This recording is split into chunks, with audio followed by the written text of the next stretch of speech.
الكريم أما بعد فأعوذ بالله من الشيطان الرجيم وإذا الموءودة سئلت بأي ذنب قتلت.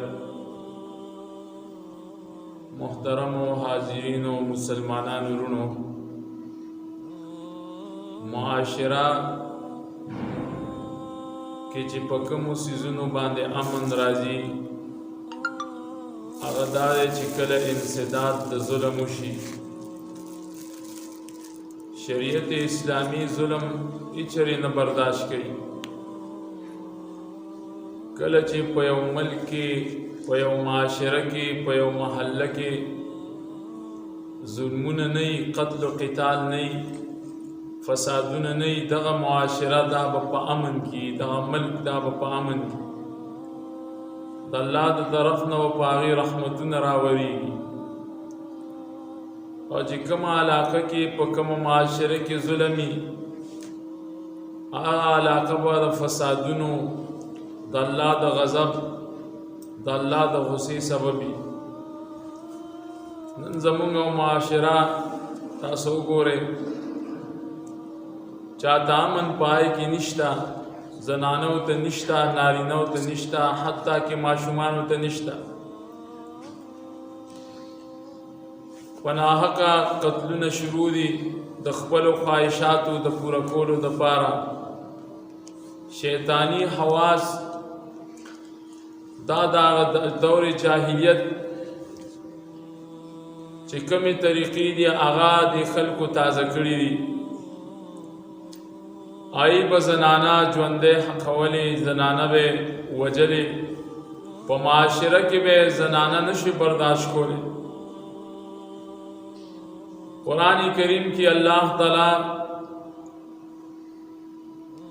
دا یو خبره ذکر کړې ده چې وَإِذَا الْمَوْءُودَةُ سُئِلَتْ بِأَيِّ ذَنبٍ قُتِلَتْ.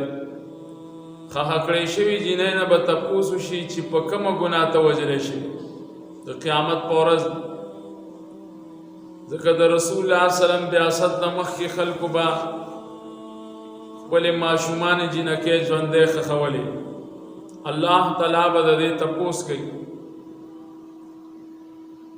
نن چې په مونږ او تاسو باندې هر څومره عذابونه دي، مشکلات دي، مصائب دي، دا زمونږ د خپلو اعمالو د وجې. کله چې عملونه خراب شي الله تعالی د هغې سزا بیا مونږ له راکوي، نو مونږ بیا فریادونه کوو چې یاره په مونږ باندې مشکل دی، تکلیف دی، ګرانی ده، قات دی. دا هر یو څیز فریاد مونږ کوو او د هغې بدنامې الټه مونږ په حکامو باندې، حکومت وخت باندې ورچوو، ولیکن خپلو عملونو ته مونږ سوچ نه کوو. مخکې کال کې هم تاسو وکتل لاهور کې په قصور کې زینب په نوم باندې 8 کالو ماشومه، هغې سره جنسي زیاتی هم شوی و، هغه وجلی شوی هم و. دا ظلم دا به ځان ته مسلمان وي، د به کلمه م ویلي، دی به مونځ هم کوي، دی به الله م مني. دا کار خو د انسانیت څه چې دا کارونه حیوانات هم نه کوي. دی به ځان ته انسان هم وي.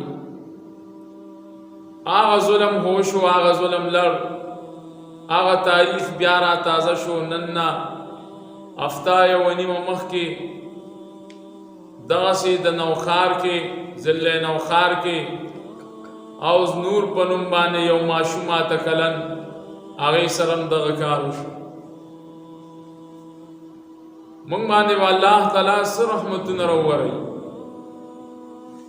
زمونږ مشکلات به الله څه دفع کړي چې مونږ تر اوسه پورې د خپل ځانونو اصلاح نه ده کړې.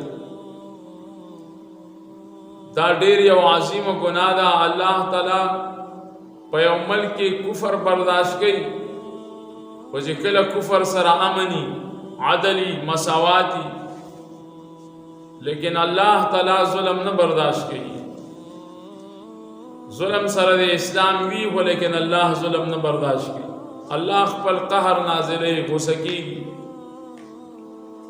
نو علماء علم پکار دي چې په دې باب کې بیانونو کې محاضراتو کې عوامو ته خبرو کې حکومت وقت لا حکام لا سربراهان لا پکار دي چې دغه سي خلق درونی سي او سریعام سزا دی اغیل ورکی چې آئنده کې دغه سي جرأت وکونه کی او دانګي مشران الله سپینګیرو له پکار دي چې هغه د دغه سي خلکو په معاشره کې داغي مخنیوي وکړي. دا ټول اتفاقی مسلې دي د حل د معاشره د اصلاح د پاره او په قتل باندې او په ظلم باندې الله تعالی ډېر سخت خفه کیږي او بیا خاص کر داسې ماشومان چې هغه بلوغ ته نه رسیدلي هغه د مور او پلار د پاره یخواله د سترګوي د مور او پلار د پاره مینا او شفقتي او ته ظالم راشي دای د مخینه دغه ګل اوشو کې نو ستاب خپل اولاد نه ستاب خپل بچی نه دا څومره عظیم ظلم دی. د دې په دنیا کې هم سخت سزا ای آخرت کې هم سخت سزا ای. الله تعالی دې موږ د دغه ظلمونو نه وساتي او هغه خلکو ته دې الله تعالی ہدایت نصیب کیوں کہ ہدایت نصیب نہیں اللہ تعالیٰ دے پخبل قہر و غضب باندے دے آگی رونی سی اور پدے خبرو دے اللہ مجد عمل قول توفیق رکھی وقولو قول حمزہ واسطہ.